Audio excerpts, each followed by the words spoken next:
My name is Love Nft'S, and today I am here to present you with an amazing opportunity. Have you heard of non-fungible tokens? Well, if you haven't, these are pieces of artwork placed by artists on the blockchain to allow people to invest in them. Therefore, the artists get paid very fairly, and if you don't know, I am one of these artists. I made my own NFTs. These are called a man on a chair, and I know, not only am I allowing you to invest in these beauties, but also I'm allowing you to do it at an incredibly affordable price at 1.52 Ethereum, and I know, this is not it, keep your salivas in your mouth, because this price is expected to double within the week, and so these are selling out like hotcakes, so buy now. Oh boy, this salesman sure does seem trustworthy. This is RULE621HUB.net.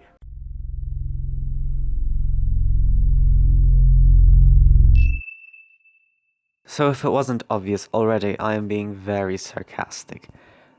I am not exactly a fan of NFTs. And in this video, I'll explain to you what NFTs actually are, because I don't think the guy at the beginning explained it very well. Tell you 4 reasons why I am not exactly a fan of them, plus another slightly unrelated reason, how to support your favorite artist without buying their NFTs, or maybe they don't have any. And lastly, I'm going to be looking on OpenSea, sort of like the biggest trading forum of NFTs, to see what kind of NFTs are trendy at the moment. Let's start by explaining what NFTs actually are. What an NFT is basically buying a certificate of ownership without actually owning the thing. So it's like buying from someone a certificate that says that you own the Mona Lisa, but you don't actually own the Mona Lisa. You track it, take it with you. The guards say, no, you can't take that. And they ask, why? But I own it. It's you don't own it. You own a paper that says you own it, but you don't actually own it. Now, I know there's an exception with the Bored Apes Club, and I'm going to talk about that later. So you might still be questioning, like, but what's blockchain? What does this have to do with the blockchain technology? Ethereum. Blockchain technology in relation to NFTs is basically a computer network that stores information. In regards to NFTs, they basically tell you who owns the NFT and like who owns this, who owns that, how much of this is there, how much of this is worth. And basically there's a ton of these computers around the planet that hold this information. Basically this allows for very trustworthy, like very safe data, so it really proves that somebody owns it, because if somebody buys an NFT, every single one of his computers has to change their code to say that you own this NFT, own this coin. For example, you plugged in your computer to the NFT network or the Ethereum network, which is very easily possible, easily doable, and you just change code on your computer saying, actually I own this NFT now, I own the most expensive NFT, which is probably some kind of ape. Well, it's not going to work because every single other computer is against you. But this leads on to my first gripe with these non-fungible tokens. That is the environmental impact. Now, I don't want to be a nerd, but when you buy an NFT, obviously every single one of these computers on the planet has to suddenly change code saying that you own this now. Now, computers don't just magically work. They need electricity. Where's that electricity generated? Mostly coal and oil and other stuff. Not a lot of sun-powered computers out there, unfortunately. So basically, when you click the buy button on an NFT, you're basically burning an acre of forest, but a lot of people don't know that. And it's not like that it's not fixable, because there are different blockchain networks beside the Ethereum one, which is the set of computers that NFTs run on, where they use where they have a different way of storing code. It's complicated, but sort of like more energy efficient ways, or maybe, for example, they only use renewable energy, but most blockchain networks do not do so. My little gripe number 2, the way NFTs are treated. A lot of people treat buying NFT as in investing in something. You're not investing in a company that you think will do well. There's no way of telling that an NFT will do well. It may go to the moon or it may tank. You do not know that.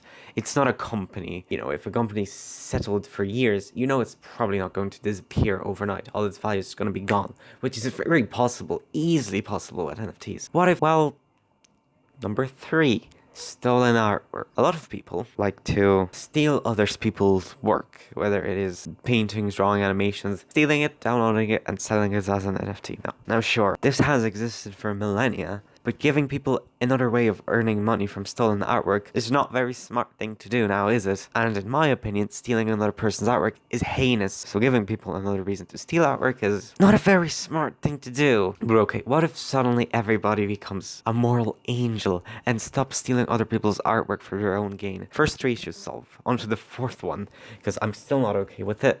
That's because of the Bob Ross and Stan Lee situation. Well, let's start with the Bob Ross situation. Like a few months ago, Funko figurines started selling Funko Pops of Bob Ross as NFTs, which, I mean, Funko Pops of Bob Ross have already existed for a while, but problem with selling somebody as a Funko Pop without their permission when they're dead for your own gain is a strange thing to do. But what makes it worse, we should all know, Bob Ross liked scenery, painted a lot of beautiful nature scenes. Obviously, he loved nature. When they're sold on the NFT network, when you buy an NFT, you're basically burning down forests faster than a pyromaniac on heroin. So I don't think Bob Ross would have exactly supported the non-fungible token movement. Or maybe he would. We can never know. Now onto the Stan Lee situation. Some executive thought it would be a grand idea using Stan Lee's Twitter account to gain a little bit of money. In my opinion, that is a wrong thing to do. Grabbing a dead person's Twitter account and just advertising yourself just by tweeting from their account just to get a little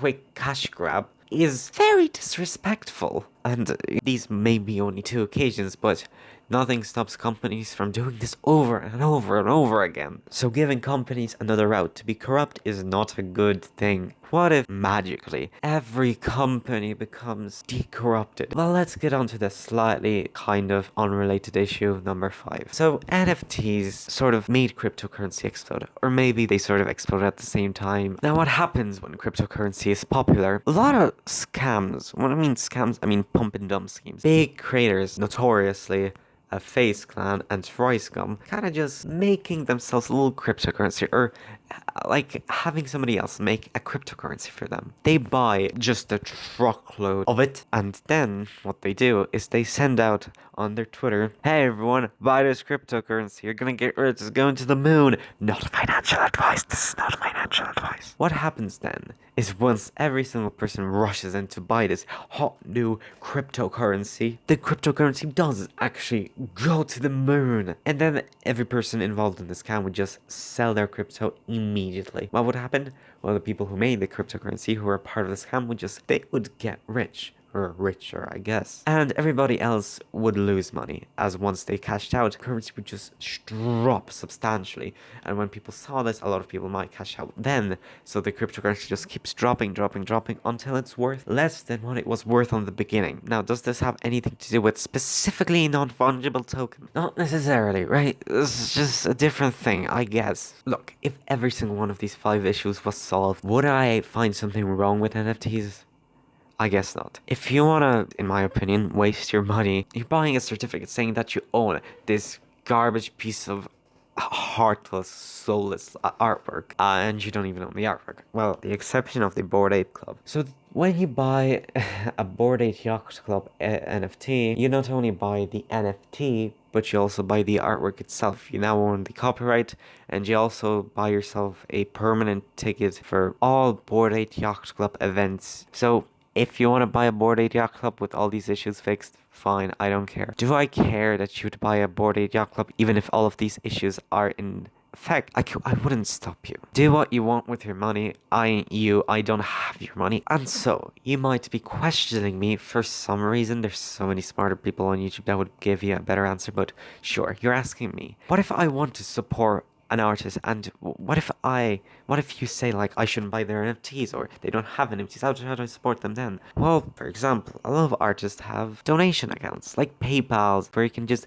give money to the artist. Another alternative is a lot of artists have Patreon, where you pay once a month, usually, basically you have a subscription to them, and you not only support your favorite artist, but you also get something from them, like secret artwork, secret posts, exclusive things. But what if you just want to pay once a lump sum amount and get something special from your artist? Well, you commission them. You probably have heard of commissioning. Shouldn't be a mind-blowing thing. A commission has existed for millennia, obviously, but if you want to, you can just pay you artists to make you something. You tell them what you want to be made, they make it for you with pouring their heart and soul, or maybe not even pouring their heart and soul, but putting in effort and their personality into it. So then you get something that isn't just heartless, soulless, corporate BS. You get something that is worth something to you, at least. You paid them, you support them, they get your money, and you get something from them. So basically it's NFTs. I guess it's not as common for these kind of artworks to gain value. So now what I'm going to is go to OpenSea and look at some cool and nifty NFTs that are popular right now. I am right now on OpenSea.io, which is sort of like the biggest marketplace for NFTs, and the most popular NFT, according to OpenSea.io, is Threelanders. I have never heard of it. Let's open up and see if it's just basically AI generated artwork. Because if you don't know, most of these like Bored Ape Yacht Club and Lazy Lions are just the same image. Like they have a set of faces, a set of mouths, a set of eyes, and they just randomize it. Oh yeah, well, what a shock. It's exactly what I thought. There's no personality to it. It's not like somebody wanted to make specifically this. They just said, this is cool enough, people will buy it.